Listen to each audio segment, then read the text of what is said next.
Cue the music.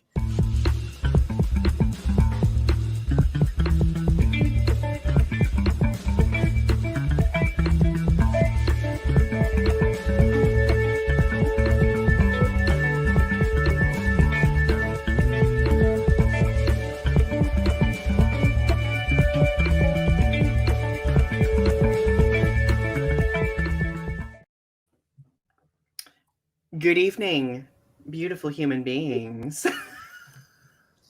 Pause for I'm dramatic trapped in the effect. box. Literally how I feel all the time. I am trapped within the societal boxes imposed. Okay. Anyway. So I'm trapped. welcome everyone to episode 107, right? I think we're on 107. 107. 107. Woo! Yeah. 107 of Restitching the Tapestry. It's great to see all of you. It feels like it's been forever because we took last week off. So it's great to be back. And we are really excited to talk about tonight's topic because it's something that we've been really wanting to explore for quite some time. I won't lie, it's a topic that Ari is far more knowledgeable about than I, but I will do my best. Though we were sitting in the back room eating snacks like gremlins. I'm still eating snacks. So my snack of choice this evening, shelled pistachios. I was eating popcorn, but I finished my snack already, so I don't have any. No. I don't have any more snacks. I do still have some kombucha though. So okay, I'm also eating dried craisins. I cannot talk tonight apparently. So, I was earlier. I was being like, oh, I should have totally made like a little charcuterie board, but hey, what am I gonna do? That takes spoons though, and like how many spoons do you have to make a charcuterie board? I'll figure something out. I'll figure it out.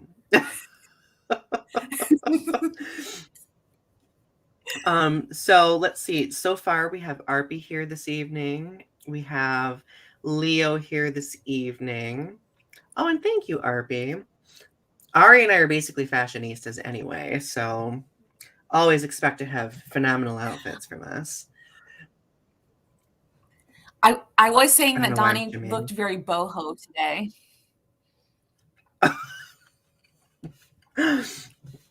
It's always the aesthetic that I strive for, honestly. I'm kidding. No, it's not. It is not the aesthetic I aspire to. But there is nothing wrong with that aesthetic. Speaking of aesthetics, before we get into anything, so I have found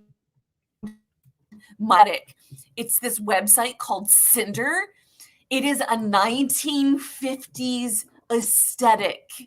It has the little crop shirts. It has the high-waisted pants. It has the pencil skirts, and they have them in plus size. I'm going to. You might need to send me a link to this. I'm going to live my best life. I'm going to be a 1950s pinup girl. I know I'm non-binary, but I'm going to live my 1950s pinup girl life. This is how it is. We all have a little 1950s pinup girl in us. We do. And we got to accept it, don't we? Oh my God. Donny, if you dressed up like a 1950s pinup girl, I would die. That would be like some beautiful goals. Could this be my next drag outfit, perhaps? Absolutely. I like this idea. Okay. So let's talk about what we've been doing and how we've been doing, what we've been up to, all of that fun stuff. Oh my God, what have I been up to? So I've been So I finished the first draft of my poetry book. It is 309 pages. I am working on my I write about 1,500 words on that a day. I have my vlog channel out until the 17th of next month. I'm getting my tarot channel built up. Basically, I'm busy will be doing. How you been? Sorry. I've been doing well. I aspire to that level of creativity, that output that you've had, but I've also learned to appreciate my own output because, I'm like that little engine chugging up the hill, I think I can. I think I Whatever. can. You are so busy. You teach a college class. You teach college. Well, yeah, I'm talking about like creatively engaged. Creatively engaged. So, okay, so I've been mostly prepping my the next season of Growing Up with Godzilla that I have the first 3 episodes recorded and ready to go. So that will be starting on Sunday, which is pretty exciting. And I have most of the guests lined up this entire year so far also, which is I think pretty monumental. Maybe a little obsessive because I like scheduling things far ahead of time, but what am I gonna do? Let's see, what else have I been doing? Right. I did a poetry reading yesterday, which went pretty well. I got to do a reading with my mentor from CMU, which was a very full circle moment for me. Literally at like a coffee shop right down the road from me. So that was pretty cool. Let's see, anything else? I think that's been pretty much it for me on like what I've been up to. Like beyond that, we've been like doing house stuff still, but that's about it. I do have a couple more house related videos to post. I just haven't edited them or put them up. So those should be, I think, coming in the next week or so. So I guess I do have creative stuff going on. So I think you get so hard on yourself. You're so hard on yourself, Donny. You're just like, nah, I don't do anything. I'm such a slacker. I don't do anything. And then you're like, I do this, this, this, and this, and this. You're like, oh, I do all this stuff. And then it's like, oh, you don't do anything, do you?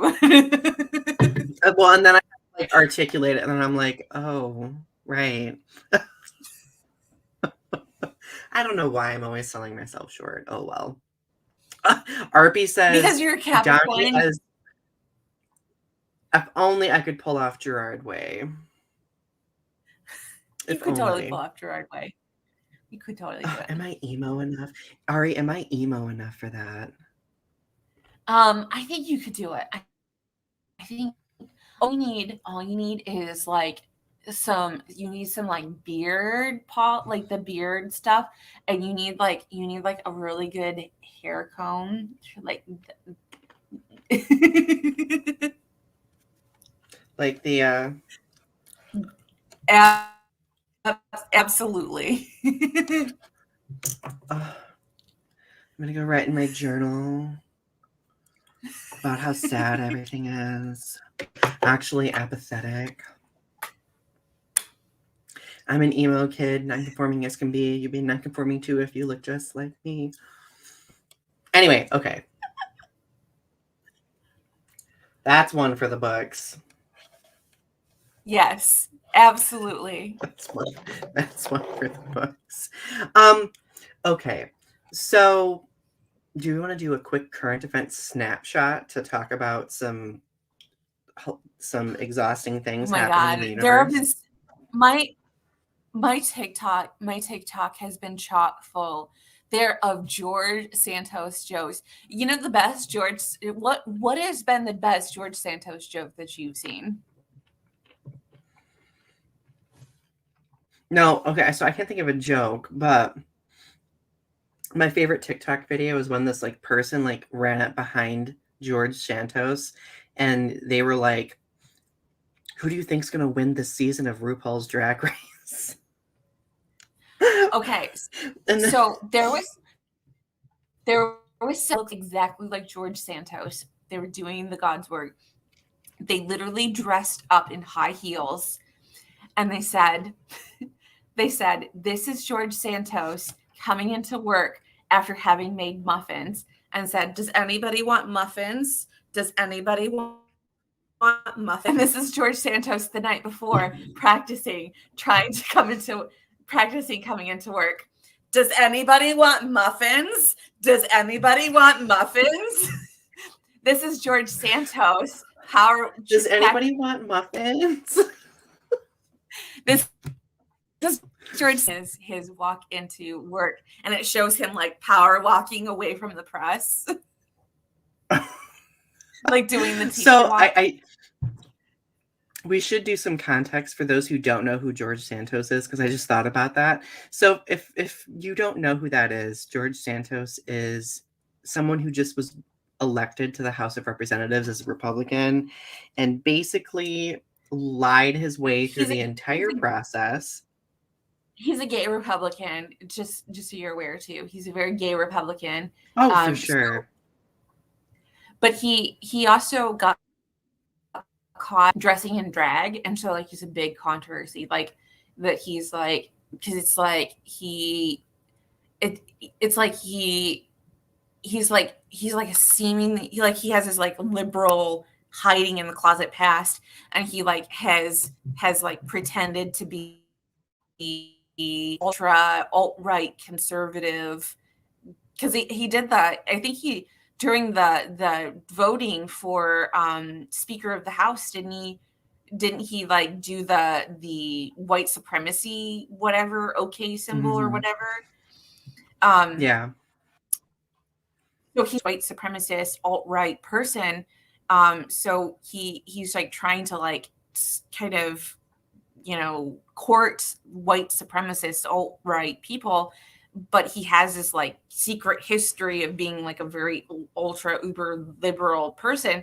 So it's like it's such a weird pipeline. There's a larger mental health related thing going on. He's been going by different names, going by different identities. So I don't like to because of Trump and because I don't like to do armchair psychology, and I don't like to say whether or not somebody has said mental illness or not, because first of all, I'm not their doctor, I'm not their psychiatrist, I'm not their therapist, so I can't, because I can't do like a specific diet. I don't like to say whether or not this person has said mental disorder or not, because you go down hell's path when you, especially like with Trump, everybody was like, Trump's a narcissist, Trump's a megalomaniac, Trump's this, Trump's that, and it's like when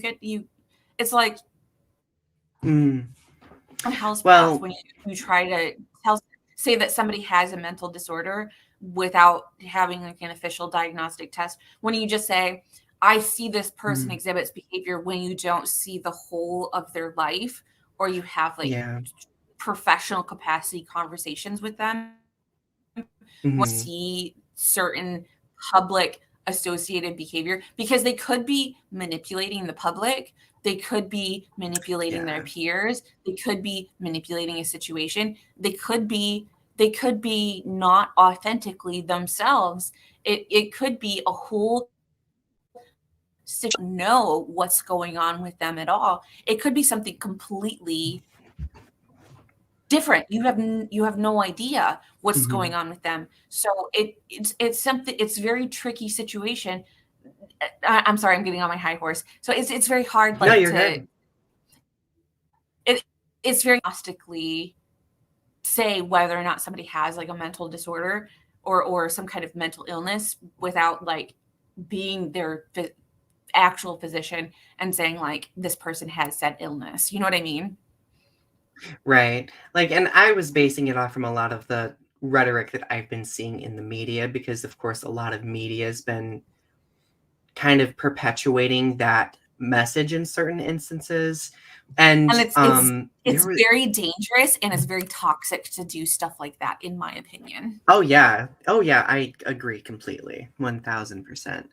And I have paintings on and my wall. Those are all paintings, and most of them are up on my Etsy page, and they are for sale.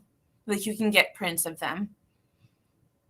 oh my gosh, we need to start putting your Etsy in the description section of the videos.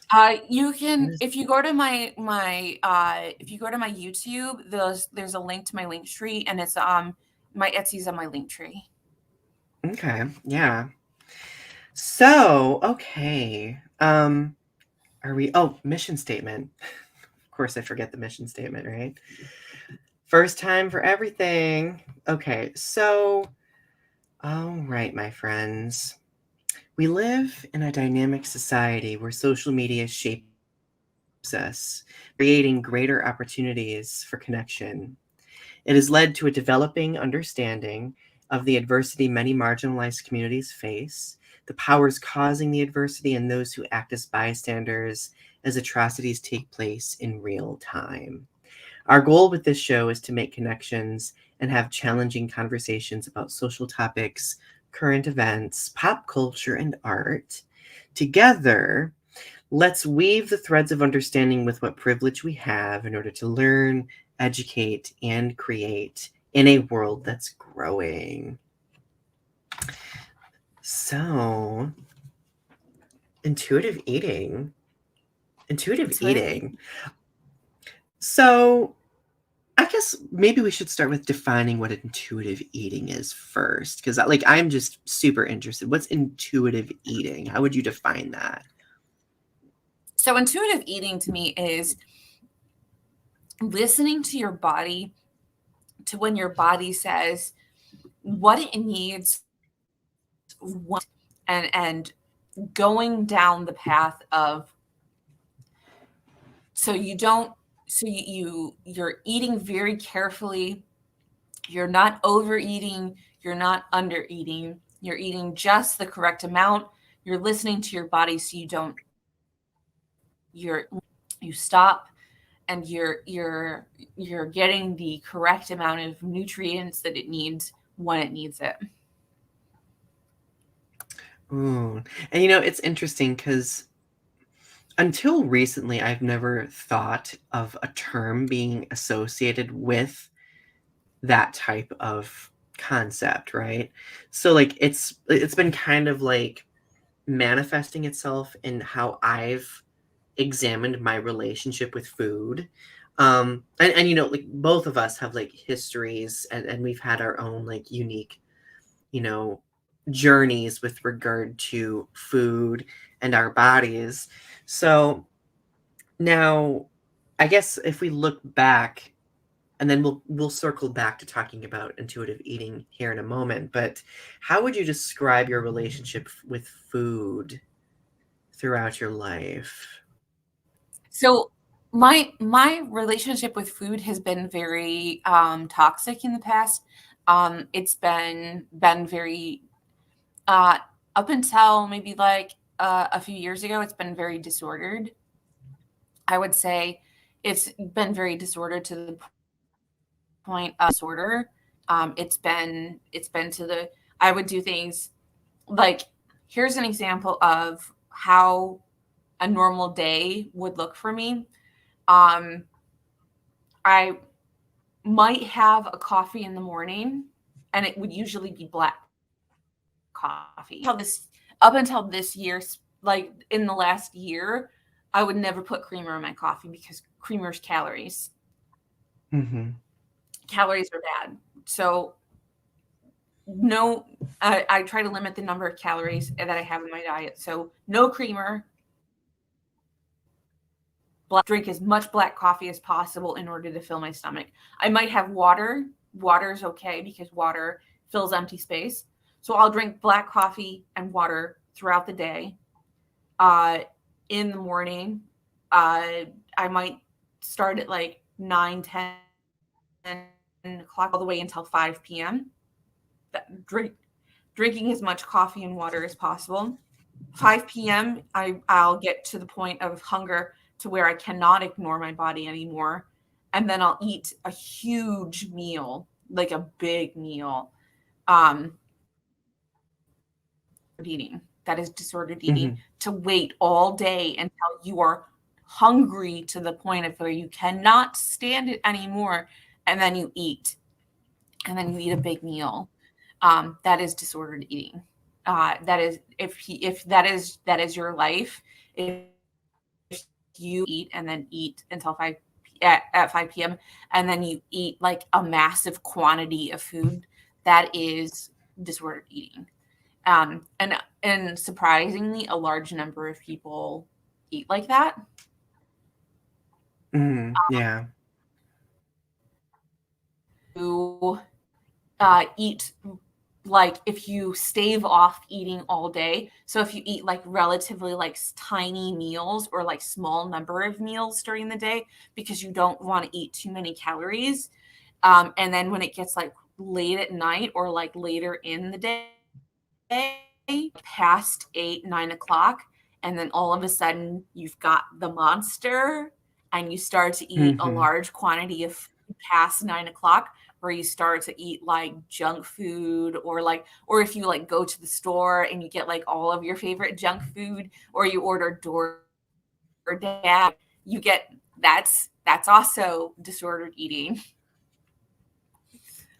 Yep. And if you do that on a Yep. regular basis, that's definitely disordered behavior. Yeah.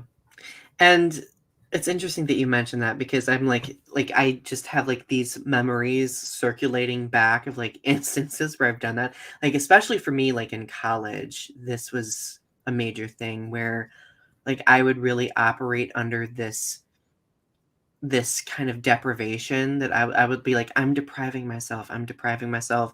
I'll lose weight doing so. And I also, for me, it was complex because I would think that I was saving money. Like, I'd be like, oh, if I don't sustain my body with the nutrients it needs, then I'm saving money and I can use that money to do something else. Right. And that was If kind of you like a very cruel if you cycle. starve yourself and you lose that 5 pounds, so on Friday night you can go out for pizza and drinks. That's also disordered Yep. eating. Yep. Yep. Like that it's like that internal bartering that we do with ourselves where we think that I think we probably do it. And PS, I'm not a therapist so or a dietitian, so I don't know like all the complexities behind it. Um but to me it suggests that maybe we have like this idea that we have some sort of control over what we're doing, or at least the mirage of having control, when really it's just kind of making things worse, you know? What are your thoughts on Yeah. that? It's sort of like saying it's saying like that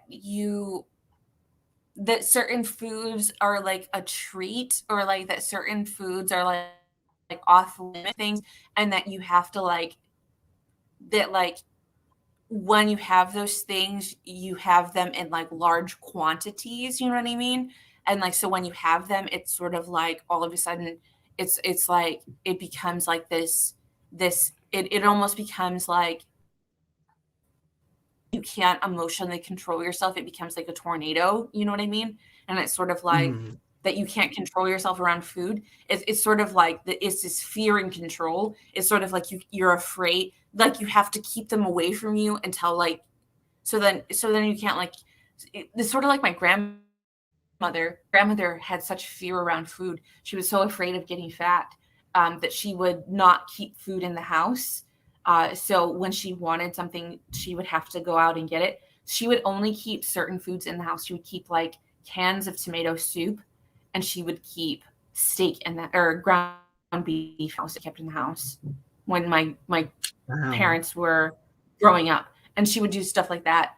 Um, it was the weirdest thing, like because she had such disordered eating.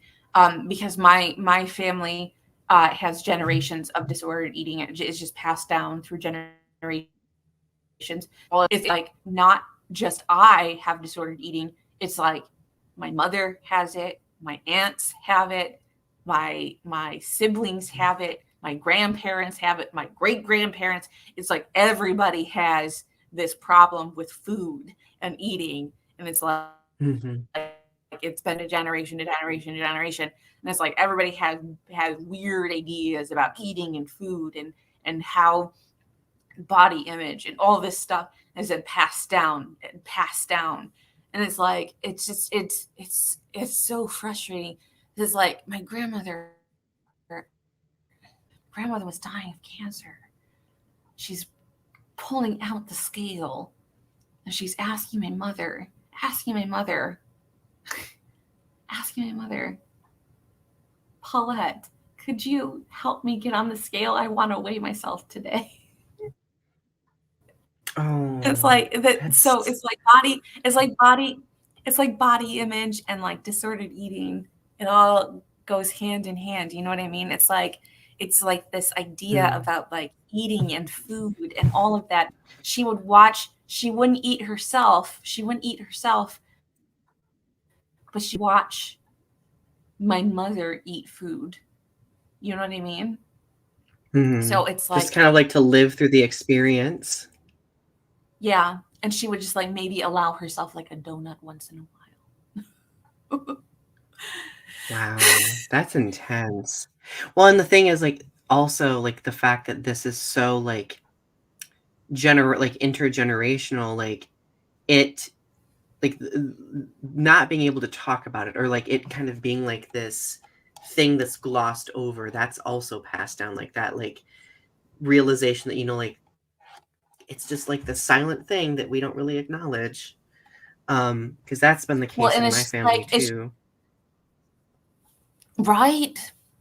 So how is it for your family? Well, for my family, I know that my maternal grandmother also struggled a lot with like disordered eating and she would go through like these bouts of like very very toxic dieting practices to the point where it like she was taking medications for diets instead of like food preparation practices or etc. And it got to the point where like it started impacting her mental health, right?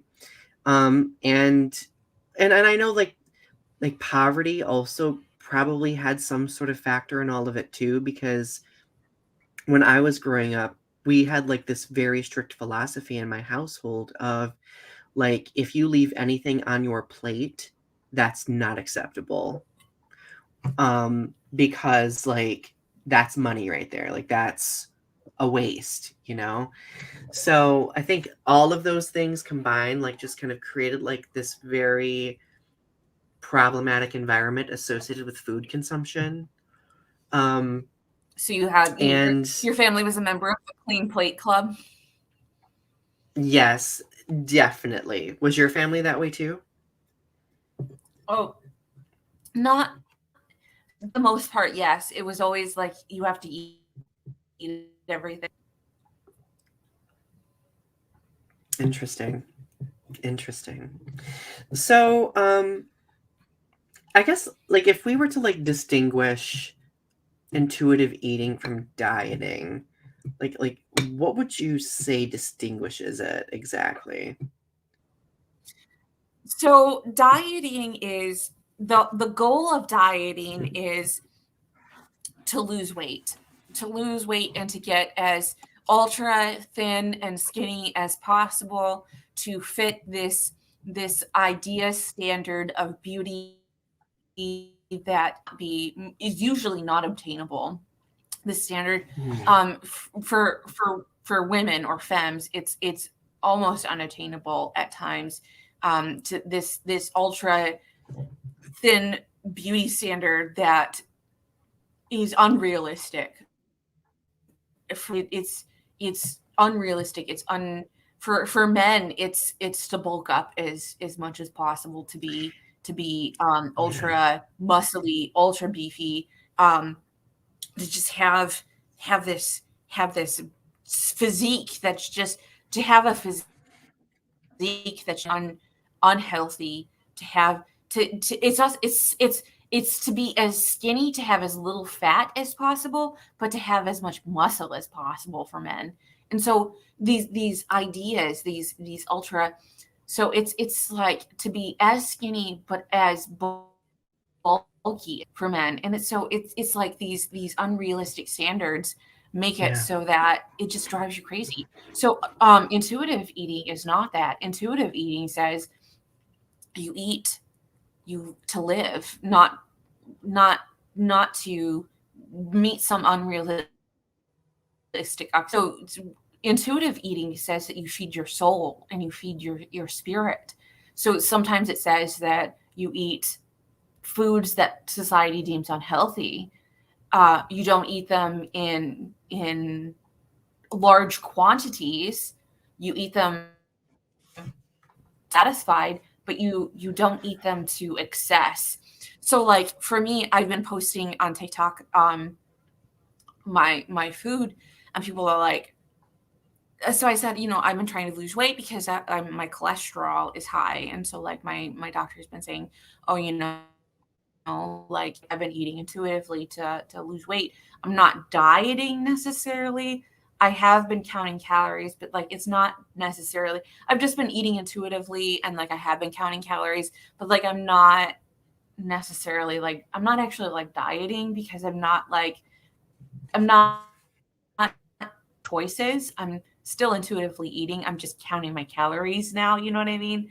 I'm Hmm. not like really restricting. I'm not actually like dieting, because like I'm still eating like ramen. I'm still eating. So Hmm. I'm still eating the things that I want. I'm just slowly. So I guess it's dieting. I guess that if you're street, I don't know. But so intuitive eating says that you eat what you want, and you're happy about it. Right. I mean, do you think there's like opportunity for intuitive eating and dieting to like meaningfully and healthily kind of blend together to a certain degree? I think so. And that's what I've been trying to do with my journey that I'm experiencing, is that you when I'm on my journey of loss, is that I am trying to eat what I want, because it's calories in, calories out. You know what I mean? So it's like Hmm. I'm eating what I want while still on my journey, because I exercise. I guess it's just that I'm not even necessarily trying to reduce my cholesterol. You know what I mean? Because I don't really care. Because to me, weight loss is purely aesthetics. I'm just trying to reduce my Hmm. cholesterol. Right. So like now, like it's been, and for you, it's beyond like the whole weight loss dynamic. It's mostly just like wellness and like health related, right? That's Because I don't. like it's Because interesting that. I honestly, Oh, go I ahead. don't.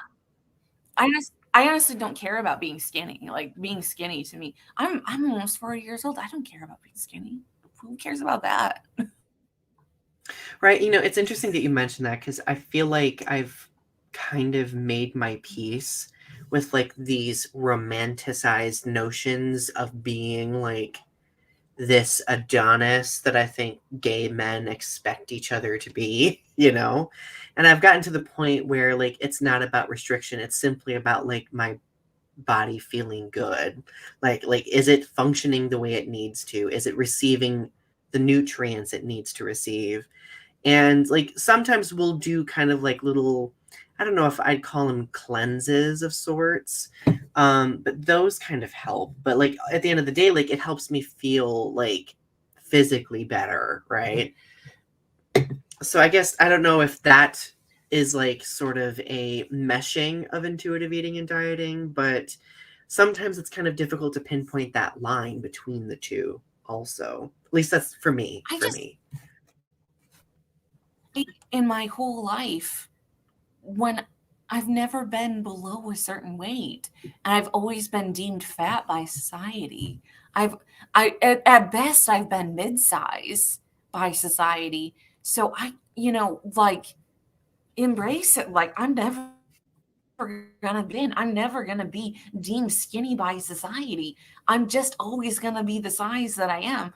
And it's like, I'm 40 years old. I take pills for my I take antipsychotics. I take pills for my bipolar disorder.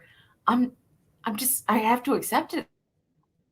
I'm never gonna be the skinny person they want me to be. Like, this is just it. This is just it. Like, they're just gonna have to accept me the way I am. I have to maybe I have to like get my cholesterol under control, but like they're just gonna have whoever wants me to be skinny, they're just gonna be disappointed because I'm never gonna be. You know what? We're sexy. We're hot. We're hot. We're hot. You know? I don't care what people say. We are. So, I guess like when it comes to like it is. Oh, sorry. Go ahead. No, you go ahead. You first. Okay. There's a little bit of a lag, I think, or something. So I think we've been talking over each other sometimes. I'm sorry. No, I was just I was going to ask about how you came upon like this practice of intuitive eating. But before you answer that, feel free to say what you're going to say. Oh, so intuitive eating. How did I come to intuitive eating? A couple things. The first, so all of a sudden, I just started watching these videos about. It came up on my YouTube recommends that just like all of a sudden people were like, you gotta love yourself, and you gotta start careful with yourself and just be kind to yourself.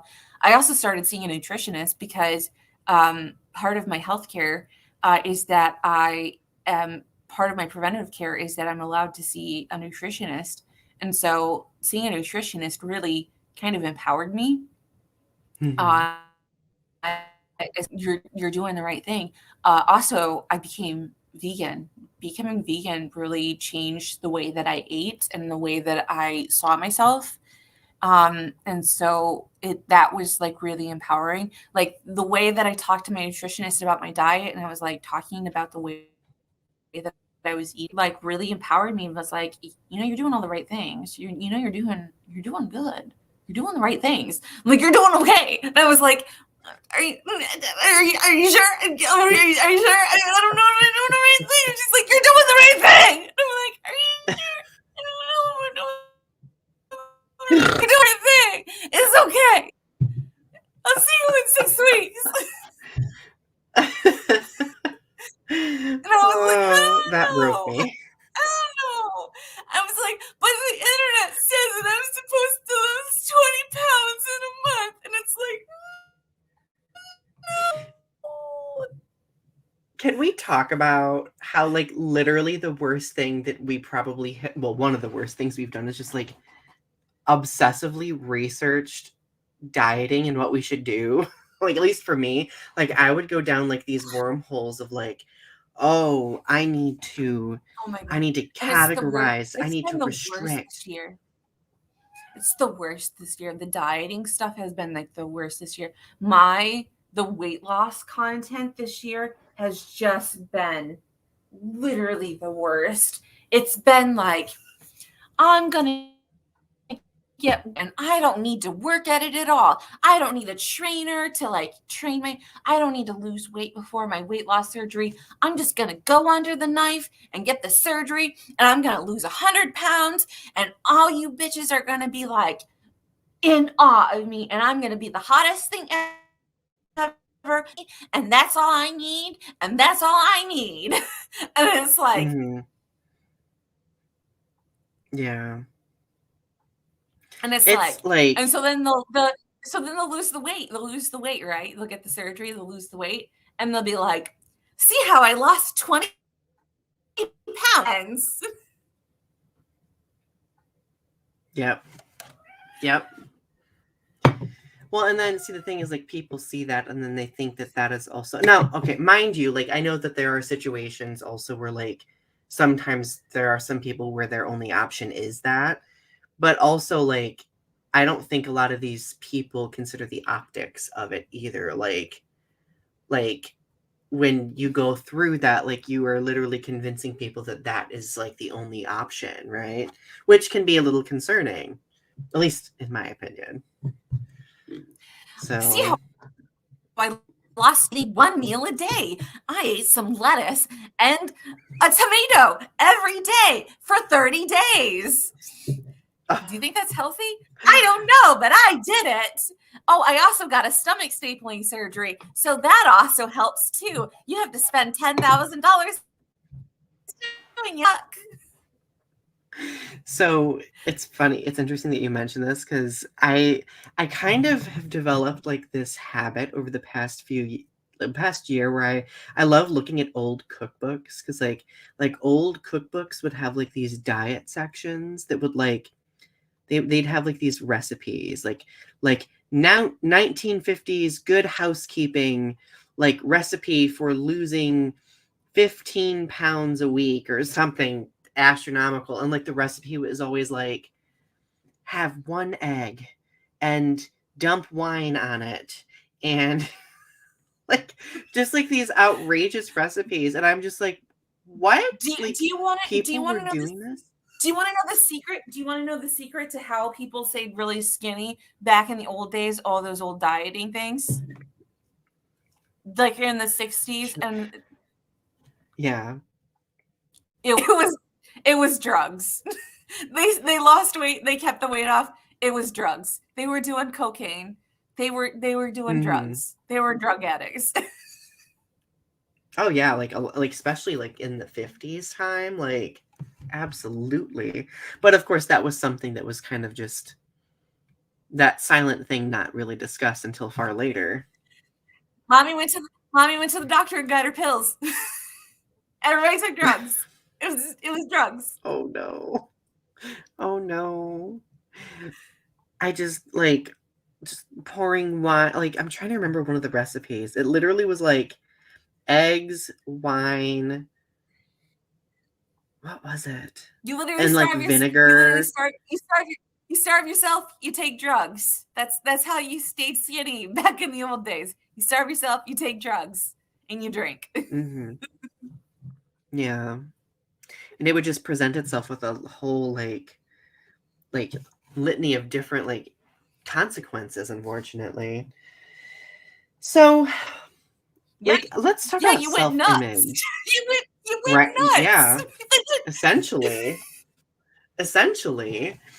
And well, and of course, like I'm sure people also resorted to such things to cope with like the horribly toxic environments that they were in too. Like the Absolutely. sexism, like the racism that they would be exposed to on a regular basis. Um, well, okay. So obviously, I feel like personally, correct me if I'm wrong, but I feel like intuitive eating is very much tied to like the improvement of self-image. Like, how would you describe intuitive eating has affected your self-image since you've started? Oh my god, I'm so much happier now. I actually like so I still struggle with self-image. I'm not gonna lie. I still struggle with self-image. I was laying down today and I was like, I'm always gonna have a belly. I'm always gonna just have a stomach, aren't I? I'm just always gonna have a fucking stomach, aren't I? But then you know what? You know what? It's okay. It's okay. I'm like, it's okay. I stood up and I tested my belly and I was like, it's okay, belly. It's okay, belly. I love you. I love you. I love you, belly. And I was like, we're gonna Give your keep going. belly a pep talk. So then I made tomato soup and I made cheese and I felt better. Don't get me started on some tomato soup and grilled cheese. I love tomato soup and grilled cheese. I made it from scratch. I made the tomato soup and grilled cheese from scratch. Oh my goodness. Oh, I'm obsessed. In fact, I might make that this weekend because now it's just in my mind. It's in my mind. Now, like, oh, go ahead. No, go ahead. Oh, I was gonna say, I think for me, like I don't think I have fully delved into intuitive eating yet, but I would like to. Um, I think that there There's is. some really good Oh, go books. ahead. Really, there's some really good books on Amazon about intuitive eating. That's literally just called intuitive eating. My therapist, I've talked with my therapist about intuitive eating, and I've read. Um, there's a book that I've read, How to Stop Binge Eating. That was a free. I read that for free on Amazon. That was a good book that talked about how to stop the pig inside of you, which talks about how to stop binge eating. Then Mhm. there was uh, intuitive. I don't know if I've read all of that yet, but that talks about like the process of becoming an intuitive eater, which talks about like slowing down as you eat. So when you eat, like chewing slowly and like listening to your body as you eat. And it's a very hard process because I'm still doing it. Like one of the things that I'm unlearning right now. You want to know what the hardest thing that I'm unlearning right now is? Dessert. So Oh, dessert. whenever I eat dinner, one of the things that I have been conditioned to do after every dinner. So like I'll eat a very big dinner meal. I've noticed one of the things I do is I still will heavy load my dinners. And so after dinner, I'll still feel that need, that pull for something sweet after dinner. I'm trying to unlearn dessert for after dinner. And oh man, the it's not that I'm physically hungry. It's that the mental I've got to eat dessert. I've got to eat dessert. I've got to eat dessert. And so like it's oh god, the men I've got to eat something still. I've got to eat something sweet after dinner. I remember It's just like interesting. this. Oh, it's interesting that you mentioned that because I've I've always had like this thing in my mind where I'm like, I have to balance my palate. I have to balance my palate. So so I'll like if I have something salty or savory for dinner, I'll be like, "Oh, now I need something sweet. Now I need something sweet to get Right. through," you know? And of But course but that led to me, yeah, having a lot, too but much. to deny that feeling. Have you ever tried to deny that feeling? Because it is crazy making. It is a crazy making feeling where you'll just be like, Oh yeah, and it's like it feels horrible to have to do that. Talk for a moment. I got to let the cats out of here. They're like, everyone, you're gonna see that I'm in pajamas. Forgive me, okay? um, but Fine. uh, but Go I ahead. have Out of here. the thing about it is that I have really Sorry. Donnie, Donnie, I love you. I That love was the you too. gayest. That was the gayest frolic. I love it. Gay? What? What are you talking about? Let me code switch for a second.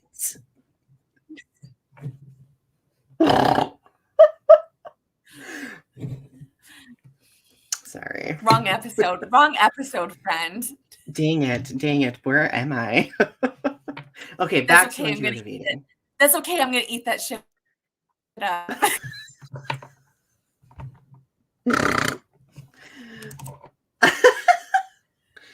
Oh, I love it.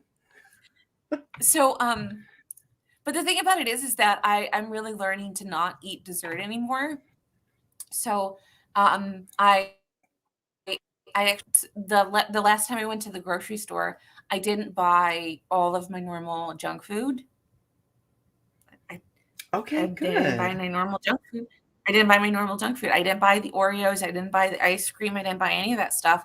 And so when I had a craving, I just didn't indulge, and it was hard the first time. It was hard the second time. It was hard the third time. It was hard the fourth time, and now it's sort of like becoming habit of hey,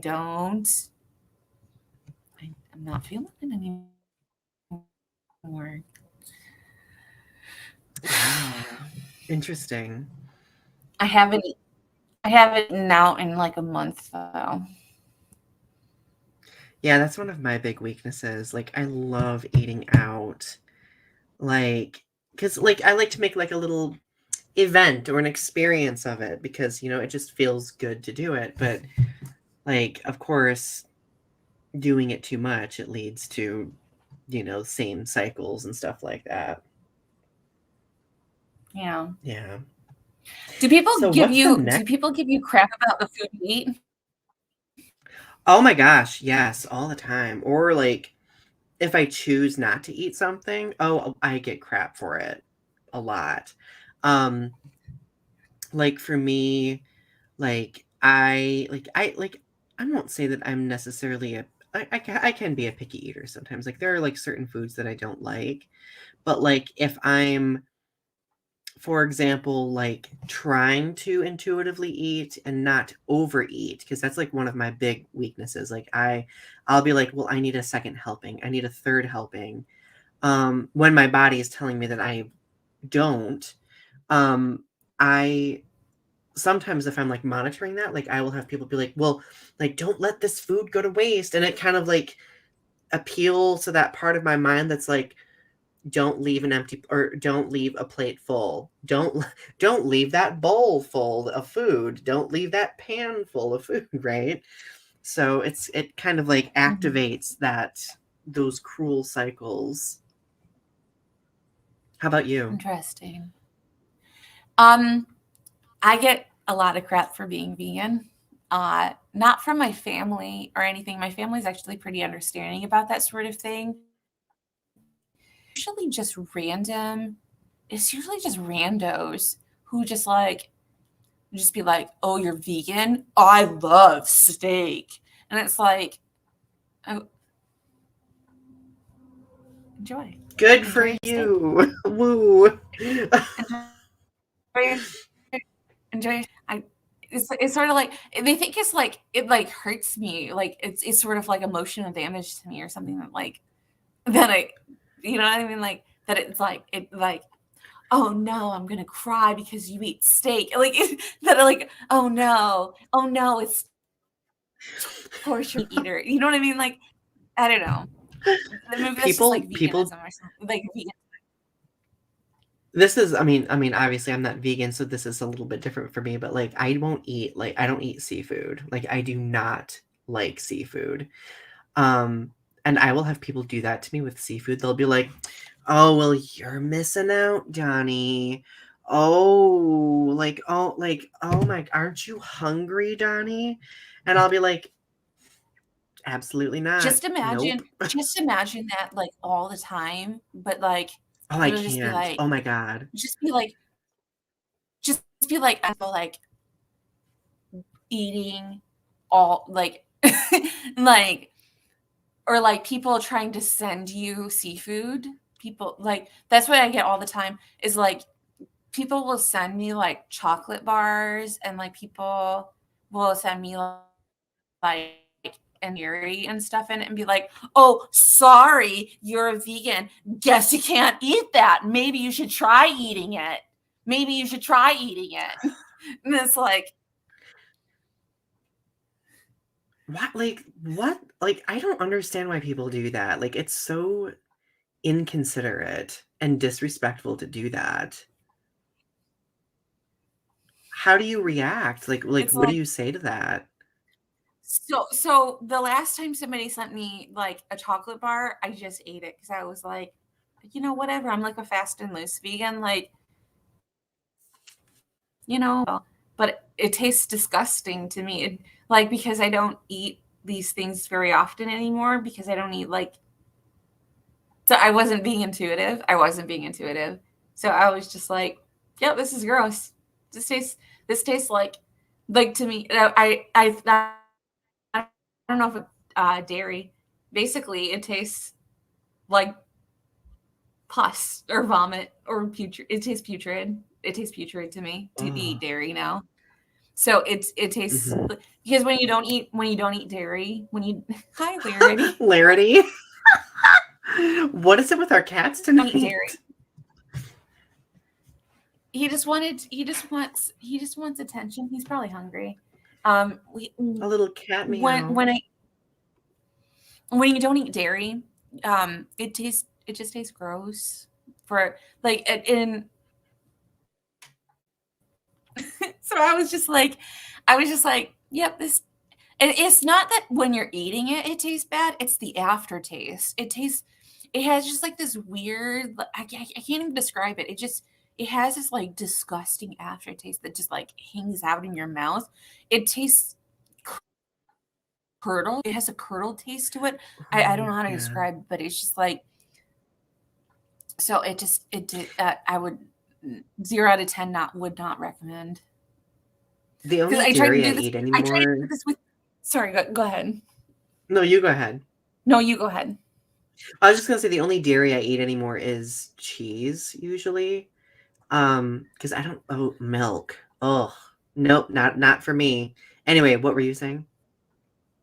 I tried to eat hot chocolate because my housing had so I had hot chocolate and I was so sad. So I was like, I'm gonna have me a hot chocolate. And so I had the hot chocolate and I put Hershey syrup is vegan, by the way, Hershey syrup. So I had like really? I had like Hershey syrup on of it, and I was like, and I put like whipped cream on it, and I was like, I'm gonna get me a big hot chocolate. I drank it, and then I like walked back to my apartment, and it just like my whole mouth just tasted putrid. So sad. I was so sad the whole way back. I was just like, I need to brush my teeth now. Oh, like it's just like it leaves this film. Like I don't like it. I see your whiskers, Larity. So cute. So, final question of the evening. If you've never practiced intuitive eating, what advice or recommendation do you have for those who might be interested in starting? You've already kind of touched on it, but what are other steps? So the first thing is don't let anyone tell you how and what you should be eating, and don't let anyone judge you on your food choices. That's the first thing is don't let anyone tell you if you're hungry. Don't let anyone tell you don't let anyone tell you how and what you should be eating or how you should be eating. Be true to yourself. Like that's the first step, is just listening to your body. Sometimes it's going to tell you to eat some weird stuff. Just be like, it'd be like 3 o'clock in the morning, and all of a sudden you're like, I need to eat like a handful of tortilla chips and some jalapeno, like dry some mushrooms on some tortilla chips. I don't even know. Something weird like that. Or like I need to eat bananas. I need to eat banana chips like with some mustard or something. I don't even know. Just like some random thing. It's just like I don't even know. Usually in random, like pickles and peanut butter or something. Sometimes you're just gonna go down some weird paths. It's just gonna happen. There's no shame in that. But just listen to your body. Just listen to what you want, and just listen to enjoy yourself. Enjoy life. Enjoy food. And don't worry. Everybody's so creative. Right. Well, yeah, and don't like.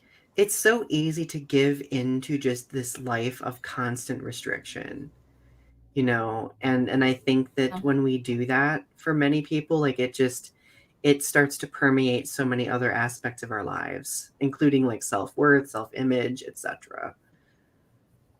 Yeah. I think if you're like trying to lose weight, like I think just like always counting calories all the time is just help. I think that like not like if you don't enjoy food, like if you don't enjoy your like if you don't eat what makes you happy and like enjoy the food choices that you're having, and like if you don't, I mean like is food is what sustains you. Food is part of like the joy of being alive. Food is part of food is part of being alive. It's literally like connecting the material physical world, the external world with yourself, something from the external world and bringing it into your body. So like you should Mm. honor and respect that. That's a really beautiful way of putting it, honestly. And truthfully, like, because I was going to ask, like, what parting words do we have? I feel like that really, I feel like that conveys what we needed to convey with this episode for sure. And I would like to continue the conversation about intuitive eating as well, because as I grow as an intuitive eater, because I think I'm going to probably get some books on it and do some reading on it. Like, I would like to talk more about like my own self-discoveries and realizations and compare notes and compare notes. So, yeah. Well, everyone, thank you for joining us this evening. We love you. Sorry if I've been talking over our, I feel so bad because there's like a lag or connection issue. Sorry. Talking But over we you the all, whole night, actually. oh no. I, we're making it work, you know. But anyway, we love you all. And of course, as always, thank you for tuning in. And we will see you next Thursday. Have a good night. Bye.